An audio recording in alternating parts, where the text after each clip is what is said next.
So dear students, let's move further. Page number 83, revolutionary steps in surgery. आगे writer लिखता है, now many more advance techniques are use to in this speciality. अब ये जो specialities थी surgery की, उसके अंदर बहुत ही एडवांस टेक्नोलॉजीज़ का यूज़ होने लगा था to deal with heart complications. Heart में जो भी कॉम्प्लिकेशंस होते थे उसकी सर्जरी करने के लिए स्पेशल और एडवांस्ड टेक्नोलॉजी का यूज़ किया जाने लगा था.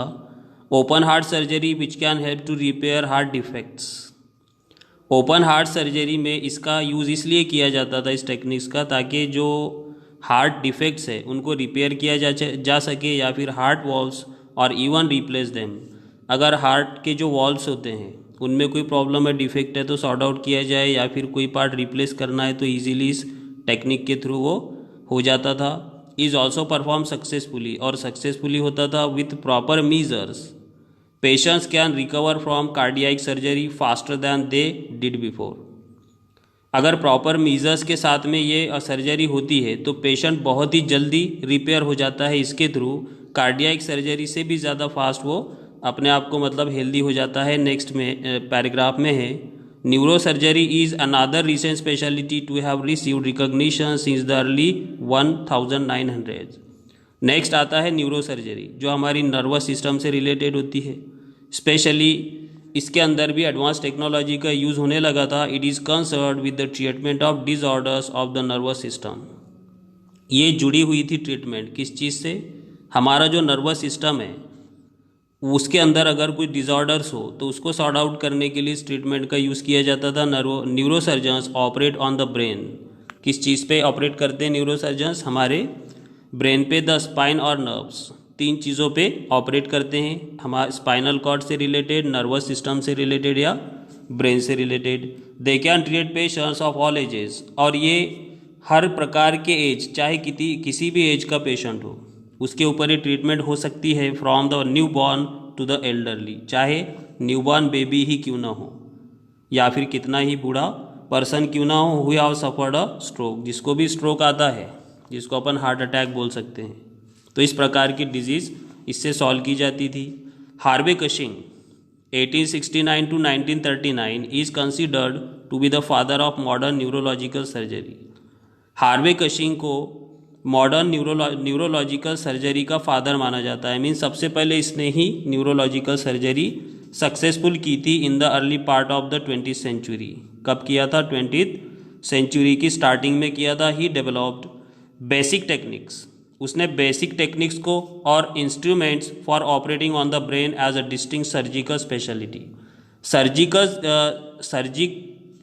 डिस्टिंक्ट सर्जिकल करने के लिए इन तीन पार्ट्स की, हमारे बॉडी के, ब्रेन, स्पाइन एंड नर्व्स, उसके अंदर इसने स्पेशल इंस्ट्रूमेंट्स का यूज़ किया था, स्पेशल बेसिक टेक्निक्स का यूज़ किया था. सबसे पहले Cushing dramatically reduced the mortality rate for neuro surgery from 90% to less than 10%. पहले ऐसा होता था, इससे पहले कि जितने लोगों का इस प्रकार की सर्जरी होती थी तो 90% लोगों की डेथ हो जाती थी और 10% लोग सिर्फ जीवित रह पाते थे. लेकिन इसने जिस टेक्निक से उसको बाद में चेंज किया तो 90% लोग जीवित रहने लगे, पेशेंट अच्छे होने लगे, और 10% लोग उसके अंदर जिनकी डेथ होती थी, मतलब उसके अंदर डेथ रेट बहुत ज़्यादा रिड्यूस हो गया था इस प्रकार के पेशेंट्स का. By the time of his retirement in 1937 he had successfully removed more than 2000 tumours. और इसके रिटायरमेंट होने तक 1937 तक इसने नियर अबाउट 2000 ट्यूमर्स, जिसको अपन गांठ बोलते हैं, उनको सक्सेसफुली सर्जरी के द्वारा हटाया था, पेशेंट को अच्छा कर दिया था. नेक्स्ट पैराग्राफ में राइटर लिखता है, the main reason that mortality rates had been so high before. यहाँ पे लोगों के मरने की जो परसेंटेज था वो बहुत ज़्यादा था. वॉज ब्लड लॉस, जो काय की वजह से होता था, वो ब्लड लॉस की वजह से.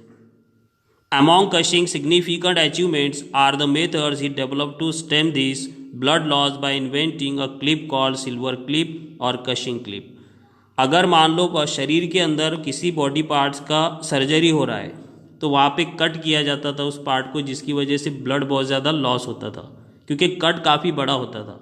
लेकिन कशिंग ने एक ऐसी क्लिप इन्वेंट की थी, उस क्लिप के द्वारा अगर किसी इंटरनल पार्ट की सर्जरी की जाए तो जिसकी वजह से ज़रा सा भी ब्लड लॉस नहीं होगा, जिसकी वजह से ब्लड लॉस की वजह से पेशेंट की डेथ बिल्कुल भी नहीं होगी।